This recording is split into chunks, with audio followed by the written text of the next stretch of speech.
Deixa eu colocar aqui agora. Bora lá. E vive a... Deixa eu... Aí.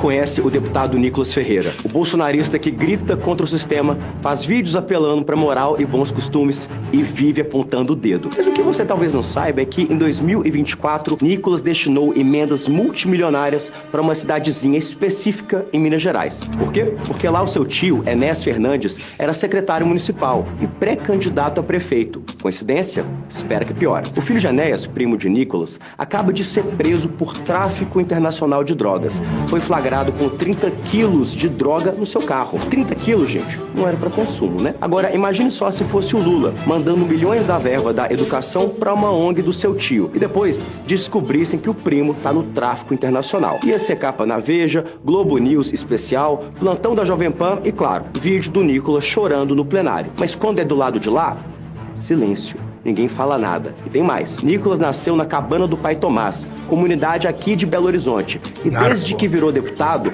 começaram a surgir denúncias que uma facção evangélica, sim, você leu certo, evangélica, tomou conta da região. Eles usam a bandeira de Israel como símbolo e misturam tráfico de drogas com religião. Isso tem nome: narcopentecostalismo. É o tráfico que ora antes da execução, que batiza com fuzil em punho e que domina o território com Bíblia e bala. Coincidência? Pois em fevereiro desse ano, Nicolas Ferreira viralizou nas redes sociais com um vídeo distorcendo uma medida do governo. A medida não tinha objetivo de taxar o Pix, mas sim que os bancos combatessem a lavagem de dinheiro do crime organizado, como o tráfico de drogas. Acredite quem quiser, mas repare bem, uma fruta não cai muito longe do pé. E o Nicolas pode até bancar o herói da família tradicional, mas tudo ao seu redor cheira a esquema, tráfico e dinheiro mal aplicado. A gente precisa cobrar investigação, exigir transparência e, principalmente, não cair nesse papinho de salvador da pátria que esconde os próprios fantasmas debaixo do tapete da igreja. Se fosse o Lula, era manchete, mas como é o Nicolas, vira silêncio. Compartilhe esse vídeo, porque se a justiça é para todos, então que seja para todos mesmo. Você com certeza conhece o deputado Nicolas... Meu, que vídeo, hein? Que vídeo, hein? É um vídeo muito bem produzido, tá baseado em fatos, né? Não tem muito o que dizer. E Diego, tem um amigo aqui me mandando mensagem dizendo que você esqueceu de falar, talvez, do dinheiro que o PL mandou, 350 mil. Vamos lá. Na campanha do tio do Nicolas, o Enéas Fernandes, o PL mandou um valor que é muito maior para o tamanho daquela cidade. No total, ele ganhou 430 mil reais para executar a campanha. E não é o habitual. Não é uma coisa corriqueira do partido, verificando o tamanho da população, né? Exatamente. Então, né? Foi enviado muito mais dinheiro ali para aquela cidade do que o habitual. Isso então, é uma das coisas... o Nicolas, ele deve ter tido alguma participação política para pedir um a mais lá pro lado dele. O Nicolas estava nas passeatas junto com o tio, com o pai do Gleicon. O Nicolas teve lá em loco em vários momentos diferentes e é público. Tá lá no Instagram. O Nicolas participou ativamente da campanha do tio. Então a gente tem então dinheiro de emenda e a gente tem dinheiro de fundo eleitoral. Fundo eleitoral, que seria normal, né? Já que ele é o candidato, ele tem direito a um fundo eleitoral. Mas uma cidade como aquela chegaria a 200 mil. Pô, 100% a mais, 400 mil, 430 mil, ficou um pouquinho destoante. Você não vai mandar, perdão a qualquer cidade que eu vou falar, mas uma cidadezinha pequenininha é um valor... Por que você vai mandar esse valor? Absurdo. Porque geralmente porque você faz um cálculo geralmente por voto, né? Então você tem que buscar tantos votos, você tem ali um valor já calculado. Então, isso também deve ter vindo a público, né? Muita gente deve ter ficado enciumada, inclusive dentro do PL, lembrando que isso que a gente está falando aqui, gente, isso não é crime. O PL pode mandar quanto ele quiser para qual cidade que ele quer, e quem manda nesse dinheiro do fundo eleitoral é o Valdemar Costa Neto. Mas, porém, é muito estranho você se basear numa tabela em todas as cidades, pegar uma cidade que é só do Nicolas e mandar o dobro.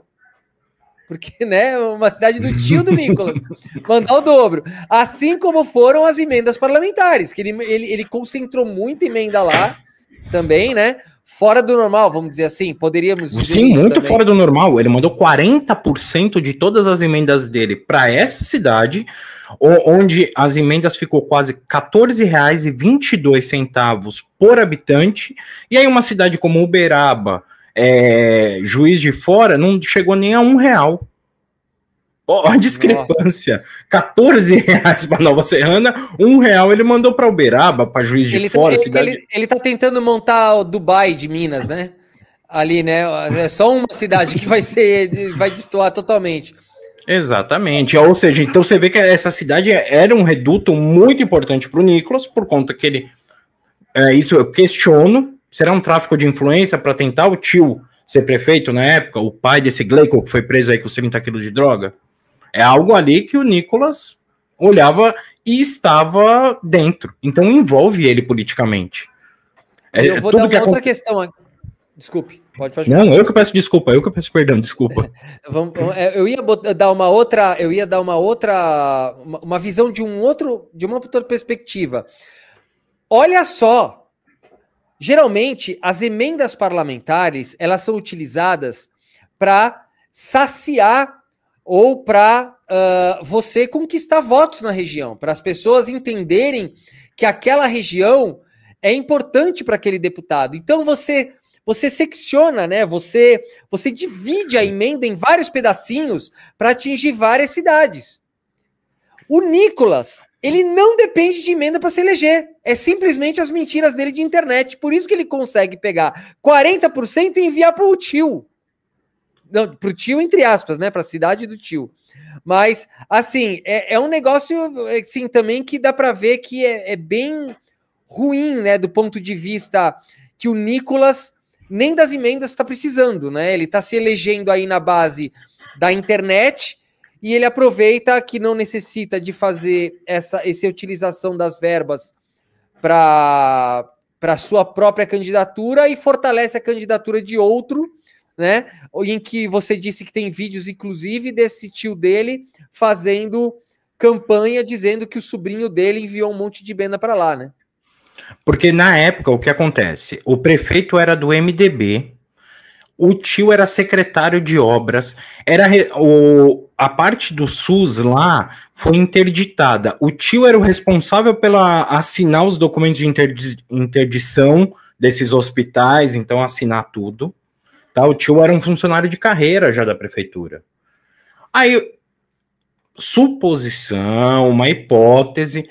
O Nicolas fala para o prefeito do outro partido, vamos mandar umas emendas aí para a cidade e eu quero meu tio como prefeito.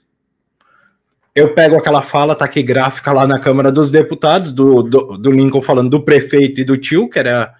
E aí acabou. Ele comprou o tio candidato. Ele comprou. Nossa. E bancou com esse... E por isso que eu pergunto, isso não posso considerar um tráfico de influência com dinheiro público? Exato, não, assim, e vamos ser sinceros, que deputado que joga 40% de emenda lá? Não tem. Foi 40 mesmo? 40%? 40% das emendas dele? Metade das emendas dele foi para Nova Serrana. Isso é bizarro, cara, não tem nem sentido, isso não tem nem sentido de ser, porque se ele contasse com 50% dos votos que ele precisa para se eleger, se ele fizesse isso, olha, eu vou fortalecer essa cidade aqui, porque essa cidade a cidade não elege ele. Não. Ele conseguiu, acho que 15 mil votos nessa cidade. Então, e coincidentemente, é a cidade do tio, que já era funcionário, que se candidatou a prefeito, e que o filho tá preso com quilos e quilos de droga.